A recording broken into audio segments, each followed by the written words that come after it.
Hey guys, what is up? It's your girl Stephanie, aka the Limitless Babe, reminding you today and every day that you are limitless. So, today I want to talk about the importance of teaching your kids why both you and they need to find time to fill your cup on a daily basis. And so this video was inspired because usually I try to take my me time before my daughter wakes up. I tend to wake up around 5:30 and use that as my time to do my meditation, my yoga, whatever it is that I need to do for myself, my journaling. I've talked about this in the past. And that's the time that I get centered and grounded to take on the day. Now, here's the thing. There are days where it doesn't work out that way. There are days where maybe I might accidentally wake up a little bit later, or maybe my body just needs a little bit more rest, right? And so I'm thinking back to, I think it was like 2 weeks ago. I don't remember. I think it was 2 weeks ago that I ended up not being able to start my entire routine around 7. This was like a Saturday morning. It's the weekend. And my daughter ended up getting up exactly at the time that I literally had just lit my candle and started to pull out my book to read my passage for my meditation. So now what do I do? Because I know that I needed this time for myself. I know that that's the time that sets the tone for the rest of my day. And yes, there are times that I include my daughter in my meditation practice, right? But sometimes I just want to do it by myself. And sometimes I need that time by myself. And I also really noticed that I needed that workout that morning because I was feeling a lot of tension in my hips. And if you didn't know, a lot of us store pain, trauma, a lot of our emotions get stored in our hips. So when we're having issues with our hips, sometimes it's that you actually need to do the emotional release, but also sometimes you need that physical release. So in any event, she woke up and she was like full blown, like, I'm awake and ready to take on the day. And I had to make that decision. Like, what do I do here? Because I still need to take care of me. And if I don't take care of me, I'm not going to take care of her in the best way possible. I'm not going to be my most effective and my most loving and my most nurturing if I don't first nurture myself. So I decided to take this as a really good opportunity to have that dialogue with my daughter. Granted, some of you know she's 4. She'll be 5 in a little less than 2 months. No, a little more than 2 months, sorry, in May. And while she is young, that child is extremely emotionally intelligent. That child is extremely verbal. That child has full conversations. And I do credit it to the fact that honestly, I'm not saying it was the right thing or the wrong thing. I never baby talked my daughter.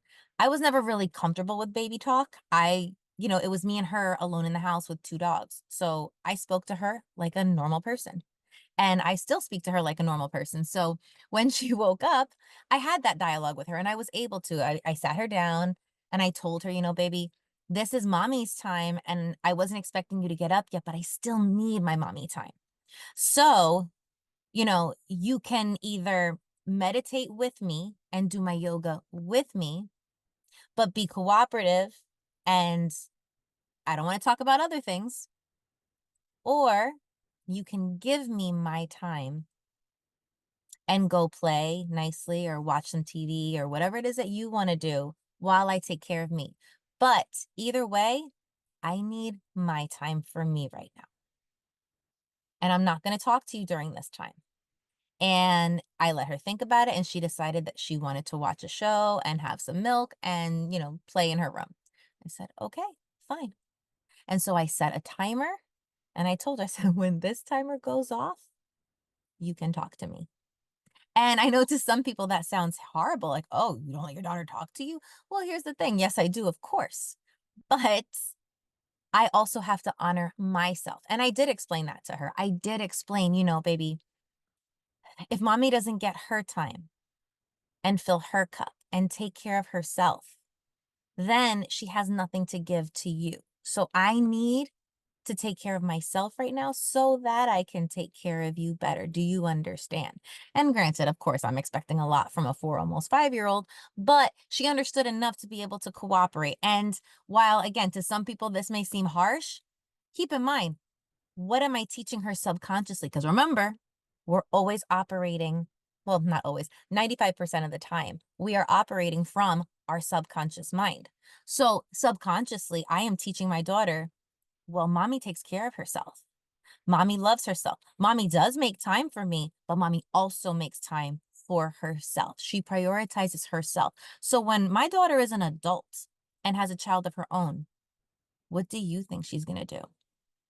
Is she going to be a self sacrificing, codependent parent? Or is she going to think back and remember, this is how my mom did it. This is what I'm going to do. Odds are she's not going to think about it. It's just going to happen. But I'm pretty sure that she's going to turn around and think, well, this is just normal. This is what parents do. And that's a good thing for her, you know? So I just want to remind you as a parent, no, it's not selfish to need time for yourself. Now, I'm not telling you to take all the time for yourself. I'm not telling you to neglect your child's needs, not at all.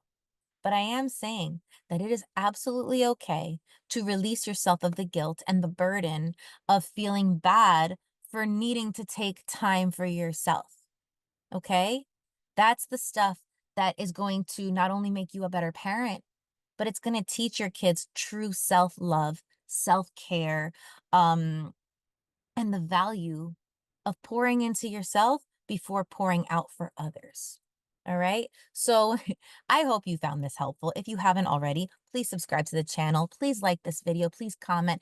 Every comment helps the channel grow. I can't stress that enough. And, there's a reason why we all ask for it because that's what the algorithm recognizes as true that someone is actually watching this, that a real person is watching this, and that it wasn't an accident. So if you like my content, please, the best way you can support me is by liking this video, is by leaving me a comment. Tell me more topics that you want to know about.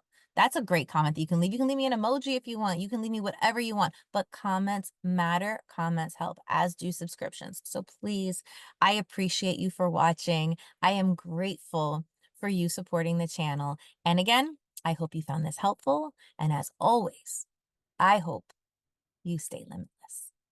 Sending you so much love and take care. Bye.